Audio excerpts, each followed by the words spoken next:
آپ دیکھ رہے ہیں دنیا بھر کی خبریں اور یہ رہی آج کی سرخیاں۔ اسرائیل نے سیریا کے صدر کو دھمکایا، بشار الاسد سے کہا ہوگا حسن نصر اللہ جیسا انجام۔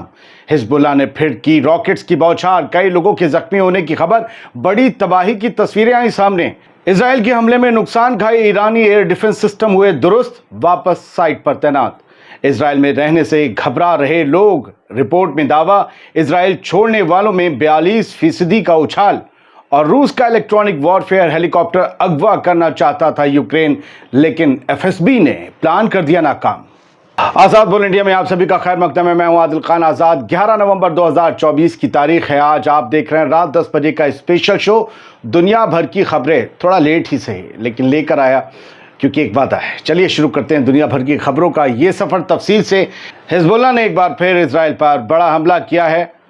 منڈے کو آج نارتھ اسرائیل پر ایک ساتھ قریب 50 سے زیادہ راکٹ لانچر سے حملہ کیا گیا۔ اس حملے میں 3 لوگوں سے زیادہ لوگوں کی اب خبر ہو رہی ہے زخمی ہونے کے، پہلے 3 کی تھی لیکن اب یہ تعداد بڑھ رہی کیونکہ جو تصویریں میں آپ کو آگے دکھاؤں گا 3-4 نیوز بعد، وہ بہت خطرناک ہیں۔ IDF کے مطابق نارتھ اسرائیل کے گلیلی میں حزب اللہ کی طرف سے قریب 50 راکٹ لانچ کیے گئے، جن میں سے کچھ کو آئرن ڈوم نے ہوا میں ہی روک دیا۔ حملہ ہوتے ہی نارتھ اسرائیل کے کئی علاقوں میں سائرن بجنے لگے، لوگ یہاں سے وہاں جا کر چھپنے لگے، شیلٹر ہومز میں، بنکرز میں انہوں نے چھپ کر اپنی جان بچائی۔ یہ اسرائیل میں روزمرہ کی زندگی ہے۔ غزہ میں، لبنان میں روز بم گرتے ہیں، عمارتیں تباہ ہوتی ہیں، لوگ مرتے ہیں، وہ بھی ایک زندگی ہے۔ لیکن پھر بھی کوئی بھی اسرائیلی بھی اس جنگ سے اب تک سکون میں نہیں ہے، یہ ایک حقیقت ہے۔ دوسری خبر یہ ہے کہ زائنی میڈیا کی ایک رپورٹ میں کہا گیا ہے کہ اسرائیلی حکومت نے سیریا کے صدر بشار الاسد کو لبنان کے حزب اللہ کے ساتھ ان کے رشتے رکھنے پر ایک بڑی دھمکی بھرا پیغام بھیجا ہے۔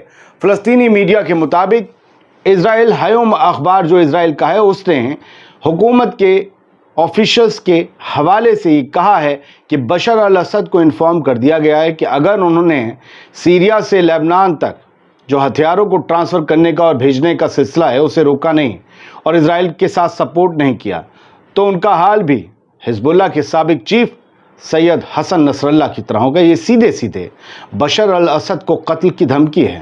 کیا ایسی دھمکی دی جا سکتی ہے؟ کوئی ڈیموکریسی ایسی حرکت کر سکتی ہے؟ پتہ نہیں۔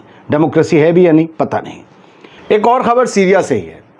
ایسٹرن سیریا میں 2 امریکی بیس ہیں، یہاں بہت دھماکے ہوئے، ایسی خبر ملی اور یہ دھماکے سنڈے کی نائٹ ہوئے۔ منڈے کو یہ خبر ایمرج ہو پائی۔ سنڈے نائٹ، اتوار کی رات، آل عمر آئل فیلڈ میں امریکی بیس سے دھماکوں کی آواز سنائی دی۔ ڈیر ایزور گورنیٹ میں یہ بیس موجود ہے اور یہ ایسٹرن سیریا میں سب سے بڑا ملٹری اڈہ بھی ہے امریکہ کا۔ کونوکو گیس فیلڈ جو ہے، اس میں امریکی قبضے والے اڈے سے ایک دھماکہ سنا گیا جو ڈیر ایزور میں بھی آپ کو پتا ہے کہ موجود ہے۔ سیریائی سرکار نے بار بار اس بات پر اصل میں زور دیا ہوا ہے کہ ان کے ملک میں، سیریا کے اندر، ایسٹ میں اور نارتھ ایسٹ میں امریکی فوج کی موجودگی جو ہے، اڈے جو ہیں وہ تمام اللیگل ہیں، ناجائز ہیں، انہیں وہاں سے نکلنا چاہیے۔ آل عمر رقبے اور آئل پروڈکشن کے اعتبار سے سیریا کی سب سے بڑی آئل فیلڈ ہے اور اس پر امریکہ کا قبضہ ہے۔ مال سیریا کا، قبضہ امریکہ کا، تو پھر یہ سب تو ہوگا ہی۔ چلیے بڑھتے ہیں آگے۔ لبنان میں 17 ستمبر کو حزب اللہ ممبرز کے پیجر کمیونیکیشن ڈیوائس، جو آپ کو پتا ہے نا، پیجر، واکی ٹاکی، ان سب میں جو سیریل بلاسٹ ہوئے تھے، اس کی ذمہ داری اسرائیل نے 54 دن بعد آخرکار لے لی ہے۔ خبر دن میں ایمرج ہو گئی تھی لیکن آپ کو بتانا دن کی بڑی خبر اس لیے ہے۔ نیتن یاہو نے سنڈے کو یہ مانا کہ انہوں نے اسرائیل کی حفاظت کو لے کر پیجر اٹیکس کی اجازت دی تھی۔ نیتن یاہو کے سپوکس پرسن عمر دوستوری نے یہ بتایا کہ کیبنٹ کی میٹنگ میں PM نیتن یاہو نے اس کی کنفرمیشن کی ہے کہ لبنان پیجر اٹیک کے انہوں نے ہی آرڈر دیے تھے، حالانکہ اس کی ڈیٹیلز زیادہ ان کے سپوکس پرسن نے نہیں دی۔ 17 ستمبر کو پیجر دھماکوں اور 18 ستمبر کو واکی ٹاکی میں جو ہوئے تھے دھماکے، اس میں حزب اللہ سے جڑے قریب 40 لوگ مارے گئے تھے کہا گیا، لیکن اس میں عام لبنانی بھی تھے۔ 3000 سے زائد لوگ زخمی ہوئے تھے۔ اس طرح کے حملے کے بعد وہ ملک بھی اب الرٹ ہو سکتے ہیں دوستو جو اسرائیل سے ملٹری سے جڑے یا دوسرے سامانات خریدتے ہیں، کیونکہ अगर ऐसे ममालिक से इज़राइल की दुश्मनी हो गई तो दुश्मनी हो जाने पर इज़राइल उन डिवाइसेस में भी क्या पता ब्लास्ट कर दे। इससे इनकार कैसे किया जा सकता है। तो जो भी इज़राइल से माल ख़रीदते होंगे 4 नहीं तो 3.5 कान उनके हो चुके होंगे। चलिए बढ़ते हैं आगे। मैं आपको ये तस्वीरें दिखा रहा हूँ, स्टिल्स हैं, और ये इन स्टिल्स में आप देख सकते हैं कि ज़बरदस्त तरीके से इज़राइली इलाकों में जब हिज़्बुल्लाह की मिसाइल्स गिरी, रॉकेट्स मिसाइल्स भी गिरे, उनसे आग लगी है, भारी तबाही हुई है। इसकी तस्वीरें, और ये रात होने के बाद और कई डेटाज आएंगे। अभी तक तो बहुत कम तादाद बताई है, लेकिन आप देख सकते हैं कि रिहायशी इलाके हैं, और रिहायशी इलाकों में नुकसान इज़राइल का होना अब लगातार जारी है। किरियत बेल एक इलाका है, नॉर्थ ऑफ हाइफा में आता है, यानी हाइफा तक रॉकेट और मिसाइल पहुंचाए इस बार हिज़्बुल्लाह ने फिर से। और ये किरियत शिमोना जो है, ये किरियत के ही दूसरे फ़ोटो भी हैं, सड़क पर जल रही कार वगैरह, 2-3 कार और घर वगैरह, ये सब दिखाएं। कुछ नुकसान अब इज़राइल में भी दर्ज किया जा रहा है। तो खैर ख़बर है, वो दिखा देना ज़रूरी थी। ये अभी हेडलाइंस में नहीं आए, अभी बस सोशल मीडिया पर इमर्ज हुए, तो मैंने सोचा आपको दिखा दूँ। रियाद में एक बहुत बड़ी मीटिंग हो रही है मुस्लिम उम्मा की। उसमें 11 ममालिक हैं, इस्लामिक ममालिक हैं, और सऊदी अरब के क्राउन प्रिंस मोहम्मद बिन सलमान ने मीटिंग बुलाई गज़ा और लेबनान के मामले को लेकर, जो इज़राइल के हमले वहाँ जारी हैं, कि कैसे इन्हें रोका जाए। मोहम्मद बिन सलमान के लफ्ज़ क्या रहे आज इस मीटिंग में? उन्होंने क्या कहा? उन्होंने फ़ौरन गज़ा और लेबनान में जो इज़राइली हमले हैं उन्हें रोकने, सीज़फायर करने और जंग बंद करने की बात कही, डिमांड की कि फ़ौरन बंद करिए, ये जेनोसाइड है, ये मैसेकर है, कत्लेआम। जेनोसाइड नहीं, जेनोसाइड उन्होंने नहीं कहा, मैसेकर कहा, कत्लेआम है, कि इज़राइल कत्लेआम कर रहा है, उसे बंद किया जाए। सऊदी क्राउन प्रिंस के ये लफ्ज़ थे। उन्होंने इज़राइल के हमलों की निंदा की और कहा कि ये मैसेकर्स हैं, और कहा कि हम लेबनीज़ और फ़लस्तीनी लोगों के साथ हैं, फ़ौरन जंग बंद करनी चाहिए। कैसे? सिफारती ताल्लुकात ख़त्म आप नहीं कर रहे हैं, कोई नहीं कर रहा। कोई अरब ममालिक, यूएई, जॉर्डन, कौन कर रहा है? कोई नहीं कर रहा। तो ये मीटिंग किस लिए है? अरे अपने दुश्मन को या अपने भाई के दुश्मन को लाइन पे लाना होता है तो भाई के साथ खड़ा हुआ जाता है, या फिर दुश्मन को माल दिया जाता है। तो मुझे तो समझ नहीं आ रहा। अगर आप फ़लस्तीन और गज़ा के लोगों को और लेबनान के लोगों को अपना भाई मानते हैं तो हाथी के 2 दांत होते हैं। Iranian diplomat warns against Israeli expansionist objectives in Syria. हमने वही बात बताई थी ना कि बशर अल असद को सीधी धमकी दी गई है, तो ईरान ने भी कहा है, वार्निंग दी है इजराइल को कि सीरिया की तरफ टेढ़ी आंखें मत करो वरना महंगी हो जाएंगी। समझ गए? और फिर आपको और ज़्यादा, अभी तक तो हम अपने लोगों के लिए बोल रहे थे, गज़ा और लेबनान आप इंक्लूड कर लोगे सीरिया तो हमारी बैलिस्टिक मिसाइलें बढ़ जाएंगी। मतलब ये सब कुछ कहा जा रहा है। और भी बाकी भी सीरिया में जो लगातार कई अड्डों पर हमले होते हैं, आए दिन इज़राइल बम गिराता है, उसको लेकर भी ईरान की तरफ से जो है माना जाता है कि अंदरूनी बशर को धमकी मिलने पर थोड़ा सा तमतमाया है Iran.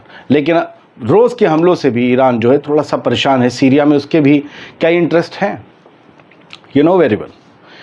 Air defence gear hit in Israel. Air defence systems जो थे, जो भी जिन पर हमले हुए थे, जब इज़राइल ने बम बरसाए थे ईरान पर अभी जल्दी, तो उसमें ईरान के एयर डिफेंस सिस्टम्स को निशाना बनाया गया था।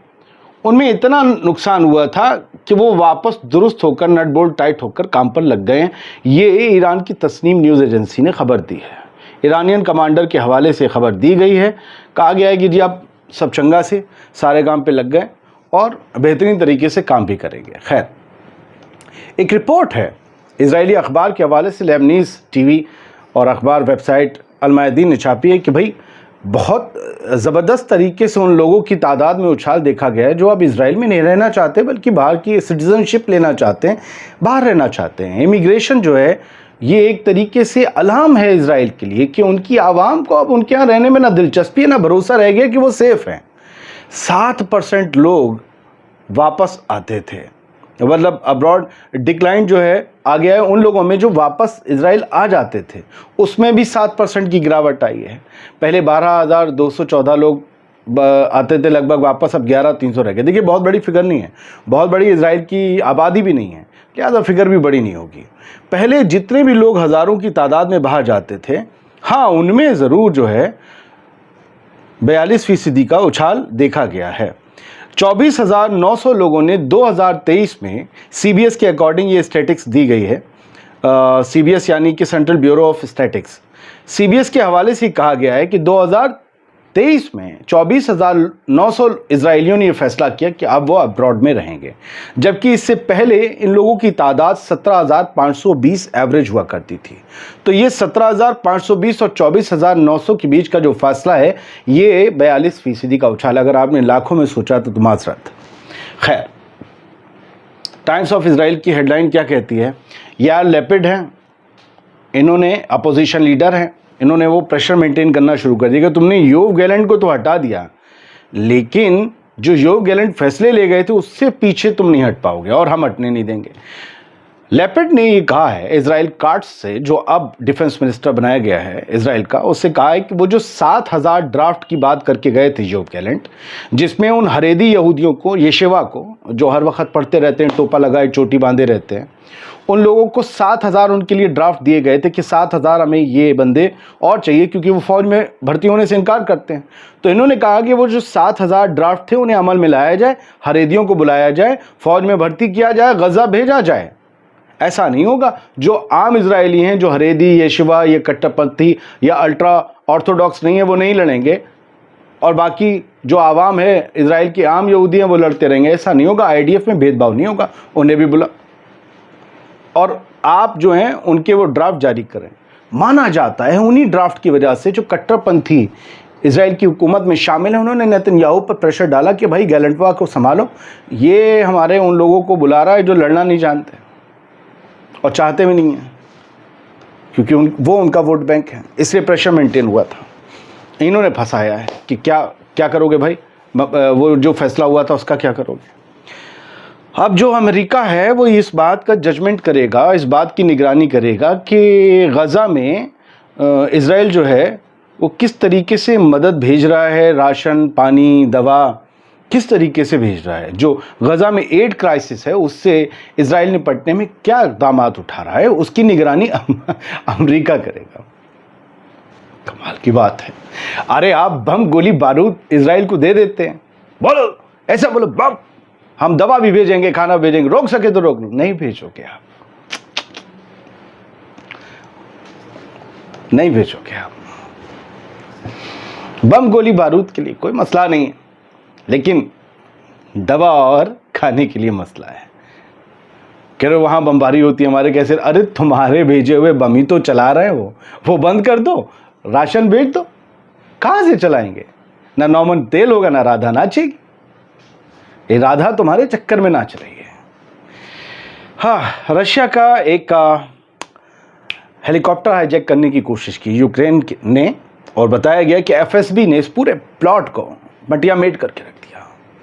यूक्रेन ने ऑपरेशन चलाया कि एक रशियन हेलीकॉप्टर, और ये कोई ऐसा वैसा हेलीकॉप्टर नहीं था सर, रशियन एरोस्पेस फोर्सेस का इलेक्ट्रॉनिक वॉरफेयर हेलीकॉप्टर था। इसके लिए बाकायदा एक पायलट को ट्रेन करके रशियन एयरफोर्स में घुसेड़ने का, एंट्री करवाने का पूरा प्लान बनाया गया था। लेकिन FSB जो है, फेडरल सिक्योरिटी सर्विस, बड़ी ख़तरनाक सिक्योरिटी सर्विस है, इंटेलिजेंस, उन्होंने इस पूरे प्लॉट को तहस नहस कर दिया और यूक्रेन के मंसूबों को पानी में मिला दिया। फ़िलहाल वहाँ बर्फ़ पड़ने लगी है तो बर्फ़ में मिला दिया।